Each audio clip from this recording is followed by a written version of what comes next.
Hello, എല്ലാവർക്കും നമസ്കാരം. നമ്മൾ ഇന്ന് ലൗലോലിക്ക അച്ചാർ ഉണ്ടാക്കാൻ പോവാണ്. കാരണം ഞങ്ങളുടെ വീട്ടിൽ ഒരുപാട് ലൗലോലിക്ക ഇങ്ങനെ ഒരു കുപ്പിയിലാക്കി ഉപ്പിലിട്ട് വെച്ചിട്ടുണ്ടായിരുന്നു.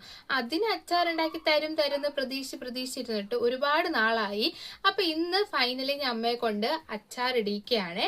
അപ്പൊ അച്ചാർ ഇട്ട് വന്നപ്പോഴേക്കും സംഭവം ഒരു വലിയ പാത്രത്തിന്റെ അത്ര ഉണ്ടായിരുന്നു. ഒരു വലിയ ബൗളല്ല, നമ്മുടെ ഈ സാധാ സ്റ്റോറേജ് ബോക്സ് ഇല്ലേ, അതിൻ്റെ അത്ര നല്ല വലിയൊരു ബക്കറ്റ് പോലെ ഉണ്ടായിരുന്നു. പക്ഷെ ഇപ്പം അതിൻ്റെ അവസ്ഥ ഇത്രയേ ഉള്ളൂ.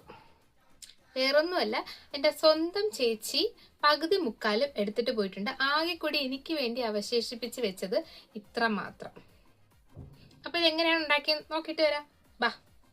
അപ്പോൾ അതാ കണ്ടില്ലേ, നമ്മൾ ഉപ്പിലിട്ട് വെച്ചേക്കുന്ന ലൗലോലിക്കാണ്. അത്യാവശ്യം നമ്മൾ ഒരു 2 ആഴ്ചയോളം ഉപ്പിലിട്ട് വെച്ചിട്ടുണ്ടായിരുന്നു. എന്നിട്ട് ഒരു പാൻ എടുക്കുക, അതിലേക്ക് എണ്ണ ചേർത്ത് കൊടുക്കുക, നല്ലെണ്ണയാണ് ചേർത്ത് കൊടുക്കുന്നത്. എന്നിട്ട് കടുക് ചേർത്ത് കൊടുക്കുക. കടുക് പൊട്ടുമ്പോഴേക്കും നമുക്ക് ഇഞ്ചിയും വെളുത്തുള്ളി നന്നായിട്ട് ഇടിച്ച് ചതച്ച് വെച്ചേക്കുന്നത് ചേർത്ത് കൊടുക്കാം. ഇനി ഇത് കുറച്ചധികം നേരമില്ല, നമുക്കൊന്ന് ഗോൾഡൻ ഷെയ്ഡ് ആവുന്ന വരയ്ക്കും ഇങ്ങനെ ഒന്ന് വഴറ്റി കൊടുക്കുക. എന്നിട്ട് അതിലേക്ക് നമുക്ക് ആവശ്യത്തിന് മുളക് പൊടി ചേർത്ത് കൊടുക്കുക. ഇവിടെ 3 സ്പൂൺ മുളക് പൊടി ചേർത്ത് കൊടുക്കുന്നുണ്ട്. ഒരുപാട് കായം ചേർത്ത് കൊടുക്കുന്നുണ്ട്.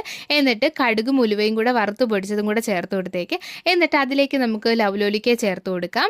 വെള്ളമൊക്കെ കളഞ്ഞിട്ട് നന്നായിട്ട് തുടച്ചെടുത്തിട്ട് വേണം ഇതിലേക്ക് ലൗലോലിക്ക ഇടാനായിട്ട്. എന്നിട്ട് അത് നന്നായിട്ട് മിക്സ് ചെയ്ത് എടുക്കുമ്പോഴേക്കും നമ്മുടെ അച്ചാർ ഇവിടെ റെഡി ആയിട്ടുണ്ട്. ഭയങ്കര ടേസ്റ്റാണ്. എന്താണ് ആ ഒരു പുളിപ്പും എല്ലാം കൂടെ അടിപൊളി ടേസ്റ്റാണ്. ട്രൈ ചെയ്തൊക്കെ. അപ്പോൾ ഇത്രയുള്ള എല്ലാവർക്കും ടാറ്റാ.